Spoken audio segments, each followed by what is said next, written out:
हरिओम तत्सत। जन्म कुंडली विश्लेषण। इसे देखने से पहले कुंडली कैसे देखते हैं वह वीडियो अवश्य देखें। और आपको जो कुंडली भेजी गई है उसमें लग्न का, नक्षत्र का पूरा फलादेश बताया गया है। तो यहाँ हम ग्रहों से संबंधित फलादेश के विषय में चर्चा करेंगे ताकि समझ में आ जाए। तो सबसे पहले सूर्य से फलादेश प्रारंभ करते हैं। यह जो है कुंभ लग्न की कुंडली है। तो सूर्य जो है इस कुंडली में सप्तम भाव के स्वामी होते हैं। पत्नी एवं वैवाहिक जीवन, दैनिक रोजगार के स्वामी हैं और ये द्वादश भाव में चले गए हैं। और इस पर जो है शनि की दृष्टि है, देखिए। तो जिसके कारण पत्नी एवं वैवाहिक जीवन के सुख में कुछ परेशानी होती है। दैनिक रोजगार में भी कठिनाइयों का सामना करना पड़ता है और बाहरी स्थानों के संपर्क से भी कुछ परेशानी होती है। अत्यधिक एवं फिजूल खर्च के कारण भी कठिनाई एवं परेशानियों का सामना करना पड़ता है और आंखों से संबंधित परेशानी होने की संभावना रहती है। यहाँ से सूर्य षष्ठ भाव में दृष्टि डाल रहे हैं, जिसके कारण शत्रु पक्ष पर प्रभाव रहता है, नौकरी में सफलता प्राप्त होती है। तो यहाँ पे आपको सूर्य का मंत्र जाप करें, क्योंकि अंश बल में बिल्कुल मजबूत है। सूर्य 15 अंश के हैं, तो सूर्य का मंत्र जाप करें, जल अर्पित करें और शनि से संबंधित आपको उपाय करना चाहिए। चंद्रमा इस कुंडली में षष्ठ भाव के स्वामी है और यह सप्तम भाव में विराजमान है और इस पर जो है राहु की दृष्टि है और शनि की भी दृष्टि है। तो जिसके कारण भी पत्नी एवं वैवाहिक जीवन के सुख में कठिनाई एवं परेशानी होती है। दैनिक रोजगार में कठिनाइयों का सामना करना पड़ता है और शत्रु पक्ष से भी मानसिक परेशानी होती है। और जिस प्रकार दसम भाव नौकरी के होते हैं उसी प्रकार षष्ठ भाव भी नौकरी के होते हैं, तो उनमें भी परेशानी होती है। और चंद्रमा मन के कारक है, तो मानसिक परेशानी भी बनी रहती है। तो इसलिए यहाँ पे चंद्रमा से संबंधित मंत्र जाप करना, सफेद चंदन का तिलक लगाएं, शिव जी की उपासना करें और राहु शनि से संबंधित उपाय भी करें। और चलित कुंडली में जो चंद्रमा है वह अष्टम भाव में विराजमान हो जा रहा है, देखिए। तो यहाँ किसी ग्रह से वो पीड़ित नहीं है, तो हमें दोनों ही ग्रहों का, दोनों ही भावों का फलादेश दिखना चाहिए, जिसमें कि लग्न में और चलित में क्या स्थिति बन रही है। तो लग्न में तो राहु और शनि से पीड़ित है, लेकिन चलित कुंडली में जो है चंद्रमा पीड़ित नहीं है। और षष्ठ भाव के स्वामी यदि अष्टम भाव में आ जाए तो इसको विपरीत राजयोग भी बताया जाता है, तो जिसके कारण ऐसा माना जाता है कि आमदनी के क्षेत्र में श्रेष्ठ सफलता प्राप्त होती है। परंतु यहाँ जो है पीड़ित हो जा रहे हैं लग्न में, तो इसलिए यहाँ पे हमें उपाय करना आवश्यक है ताकि जीवन में परेशानी ना हो और सही प्रकार से उन्नति हो। मंगल इस कुंडली में दसम भाव के स्वामी है और तृतीय भाव के स्वामी है। तो दसम भाव पिता राज रोजगार के होते हैं और तृतीय भाव जो होते हैं पराक्रम के और भाई बहन के स्वामी होते हैं। तो मंगल यहाँ स्वराशि में विराजमान है, तो ये तो बहुत अच्छा योग है कि पिता राज रोजगार के क्षेत्र में सुख सम्मान एवं सफलता प्राप्त होती है और पराक्रम में वृद्धि होती है, भाई बहन का सुख प्राप्त होता है। और यहाँ से मंगल दृष्टि डाल रहे हैं लग्न पे, देखिए। और मंगल के साथ शनि भी बैठे हुए हैं यहाँ पर, देखिए। तो पहले मंगल का मैं फलादेश बता दूं, तो यहाँ अगर अकेले मंगल होंगे तब तो पिता राज रोजगार के क्षेत्र में सुख सम्मान एवं सफलता प्राप्त होती है, पराक्रम में वृद्धि होती है, भाई बहन का सुख प्राप्त होता है। लेकिन लग्न में दृष्टि डालेंगे तो शारीरिक स्वास्थ्य एवं जीवन की उन्नति में कठिनाई एवं परेशानी भी होती है, परंतु ऐसे व्यक्ति पराक्रमी, हिम्मती और निडर भी होते हैं, दोनों चीजें। अब यहाँ जब दृष्टि डालेंगे तो माता भूमि भवन का सुख प्राप्त होता है और पंचम भाव में दृष्टि डालेंगे तो विद्या बुद्धि के क्षेत्र में सफलता प्राप्त होती है। परंतु यहाँ दसम भाव में मंगल शनि के साथ बैठे हैं, तो यहाँ पे तो मंगल और शनि एक दूसरे से पीड़ित हो रहे हैं। हालांकि ये 14 अंश के हैं, ये 4 अंश के हैं, तो दोनों में 10 अंश के अंतर है। तो प्रभाव मतलब कि जो है बहुत ज्यादा नहीं होगा, लेकिन फिर भी प्रभाव होगा जरूर। तो इसलिए यहाँ पे हमें मंगल और शनि दोनों में से किसी का भी रत्न नहीं धारण करना चाहिए। जैसे मंगल 4 अंश के हैं तो हम सोचेंगे कि भाई दसम भाव के स्वामी खुद के घर में बैठे हैं तो हम इसका रत्न को धारण कर लें और मंगल प्रबल हो जाएगा तो हमें और अच्छा लाभ प्राप्त होगा। लेकिन मंगल और शनि दोनों साथ बैठेंगे तो शनि आपके लग्नेश है, तो स्वास्थ्य में भी परेशानी होगी। और दसम भाव में मंगल और शनि एक साथ विराजमान हो रहे हैं, इसलिए रोजगार के क्षेत्र में भी कठिनाई एवं परेशानी होती है ऐसे व्यक्ति को, और जीवन की उन्नति में भी कठिनाई परेशानियों का सामना करना पड़ता है। तो इसलिए यहाँ पे मंगल से संबंधित रत्न धारण करके मंगल का मंत्र जाप करेंगे, तांबे का छल्ला इत्यादि धारण करेंगे और मंगल और शनि दोनों का उपाय करेंगे। ऐसा नहीं है कि सिर्फ शनि का उपाय करेंगे या सिर्फ मंगल का उपाय करेंगे, दोनों का उपाय करना पड़ेगा, क्योंकि शनि मंगल को पीड़ित कर रहे हैं, मंगल शनि को पीड़ित कर रहे हैं। और कई जगह सामान्य देखा जाता है कि एक ग्रह को पीड़ित करता है, लेकिन यहाँ दोनों एक दूसरे को पीड़ित करते हैं, इसलिए इस योग को मतलब कि सही नहीं माना जाता है, जीवन में परेशानी ज्यादा होती है।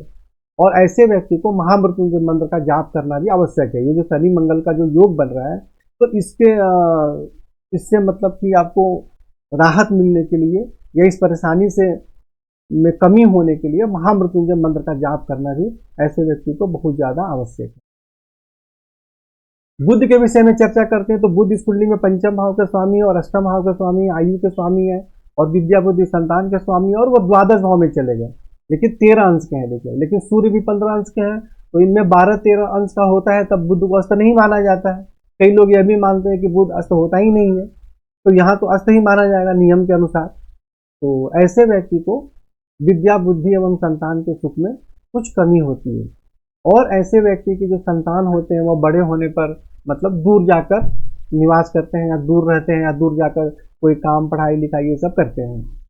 और यहाँ पे आपको बुध को प्रबल करना चाहिए, और यहाँ से बुध देख रहे हैं षष्ठ भाव में, तो जिसके कारण आप अपने बुद्धि विवेक के माध्यम से और शत्रु पक्ष पर प्रभाव स्थापित करने का प्रयत्न करते हैं, नौकरी में सफलता प्राप्त होती है। तो बुध का आप मंत्र जाप करें, और चाहे तो आप इसका रत्न भी धारण कर सकते हैं, यानी बुध को प्रबल करना जो है इससे आपको लाभ ही मिलेगा। और बहुत आदमी ऐसे आपको भड़काएंगे कि 6ठे 8वें 12वें में चले जाते हैं तो उसका रत्न नहीं धारण करना चाहिए, तो ऐसा कोई भी नियम कहीं नहीं लिखा गया, ये सब मनगढ़ंत बातें हैं। बहुत सारे लोगों को मैंने पहनाया है, और गुरुदेव जी के रत्न ज्योतिष ग्रंथ में भी लिखा हुआ है कि 6ठे 8वें 12वें में कोई ग्रह चले जाए और यदि वह लाभ देने वाला है तो उसका रत्न धारण किया जा सकता है। और बुध के विषय में मैंने आपको बता ही दिया। अब गुरु के विषय में चर्चा करते हैं। तो गुरु जो है इस कुंडली में देखिए आमदनी के भी स्वामी और धन के भी स्वामी है, और लग्न में विराजमान हो गए, तो जिसके कारण आमदनी बहुत अच्छी होती है, धन का संग्रह होता है, कुटुंब का सुख प्राप्त होता है, और जीवन में मान सम्मान एवं प्रतिष्ठा भी प्राप्त होती है। यहाँ से गुरु पंचम भाव में देख रहे हैं, जिसके कारण विद्या बुद्धि संतान का सिर्फ सुख प्राप्त होता है। अब यहाँ देखिए, जैसे विद्या बुद्धि संतान के स्वामी बुद्धि यहाँ है, तो मैंने क्या बोला, कुछ कमी होगी, लेकिन गुरु यहाँ दृष्टि डालकर उसके क्षेत्र में सफलता भी दे रहे हैं। यहाँ भी सप्तम भाव में दृष्टि डालकर पत्नी एवं वैवाहिक जीवन का सुख प्राप्त होता है, दैनिक रोजगार में सफलता प्राप्त होती है, और पत्नी के माध्यम से भी आमदनी के योग बनते हैं। और नवम भाव में दृष्टि के कारण ऐसे व्यक्ति धर्म का पालन करते हैं, उच्च शिक्षा भी प्राप्त होती है। लेकिन यहाँ गुरु एक अंश के हैं, बिल्कुल कमजोर है, इसलिए यहाँ पर गुरु को प्रबल करना चाहिए। अब बहुत आदमी बोलेंगे कि इस कुंभ लग्न की कुंडली में गुरु अकारक होते हैं, या और भी न जाने क्या क्या चीजें, तो ऐसा कोई भी बात नहीं है। आपको गुरु को प्रबल करें, जिससे कि आपको श्रेष्ठ लाभ प्राप्त हो और सम्मान प्रतिष्ठा में भी आपकी वृद्धि हो। और उसके बाद शुक्र के विषय में चर्चा करते हैं। तो शुक्र जो है इस कुंडली में भाग्य भाव के स्वामी है और चतुर्थ भाव के स्वामी है, यानी कि माता भूमि भवन के स्वामी है, और भाग्य के, धर्म के, उनके शिक्षा के स्वामी, और द्वादश भाव में चले गए। तो शुक्र जो द्वादश भाव में चले जाते हैं तो उनको दोष नहीं लगता है। जैसे कोई लाभ देने वाले ग्रह अगर द्वादश भाव में जाते हैं तो उनमें कुछ कमी होती है, लेकिन शुक्र को ऐसा मतलब कि नहीं माना जाता है, शुक्र को यह दोष नहीं लगता है। तो शुक्र द्वादश भाव में चले गए, तो जिसके कारण ऐसे व्यक्ति अपने जन्म स्थान से दूर निवास करते हैं, क्योंकि चतुर्थ भाव के स्वामी भी है और भाग्य के स्वामी है, तो अपने जन्म स्थान से दूर निवास करते हैं, और जन्म स्थान से दूर भाग्य की उन्नति होती है, और वहां पे अपने जन्म स्थान से दूर सफलता भी प्राप्त होती है। और यहाँ से जब दृष्टि डालेंगे, ये षष्ठ भाव में भी दृष्टि डाल रहे हैं, तो यहाँ भी आप अपने शत्रु पक्ष पर प्रभाव रहता है, नौकरी में भी सफलता प्राप्त होती है, ननिहाल पक्ष से भी संबंध अच्छा रहता है। लेकिन यहाँ भी वही बात है कि शुक्र जो है 17 अंश के हैं और सूर्य 15 अंश के हैं, यहाँ पर भी शुक्र को अस्त माना जाएगा। इसलिए शुक्र का यदि आप प्रबल करते हैं तो और भी आपको श्रेष्ठ लाभ प्राप्त होगा, और ऐसे व्यक्ति को अपने जन्म स्थान से दूर निवास करना चाहिए, और वहीं उन्नति भी होती है। शनि इस कुंडली में लग्नेश है और 10वें भाव में विराजमान है, जैसा कि मैंने मंगल के समय बताया था, और यहाँ पे मंगल भी उसके साथ विराजमान है। तो दोनों जब साथ में विराजमान हो जाएंगे, तो मैंने पहले भी बताया था कि जिस भाव में विराजमान होंगे, जिस भाव के स्वामी होंगे, उसमें परेशानी होगी। तो यहाँ जो है रोजगार में, क्षेत्र में कुछ परेशानी होगी, शारीरिक स्वास्थ्य एवं जीवन की उन्नति में भी कठिनाई एवं परेशानियों का सामना करना पड़ता है। और यहाँ से शनि दृष्टि डाल रहे हैं यहाँ शुक्र और सूर्य और बुध पर। तो शुक्र और बुध को तो शनि पीड़ित नहीं करेंगे, लेकिन सूर्य को जरूर पीड़ित करते हैं। तो जिसके कारण सूर्य किसके स्वामी है, पत्नी और वैवाहिक जीवन, दैनिक रोजगार के स्वामी है, तो इन सब क्षेत्रों में भी परेशानी होगी। और द्वादश भाव में यदि सूर्य पीड़ित हो जाते हैं तो आंखों से संबंधित बीमारी होती है और अत्यधिक एवं फिजूल खर्च भी हो जाता है कई बार। तो इसलिए शनि से संबंधित उपाय करना जरूरी है।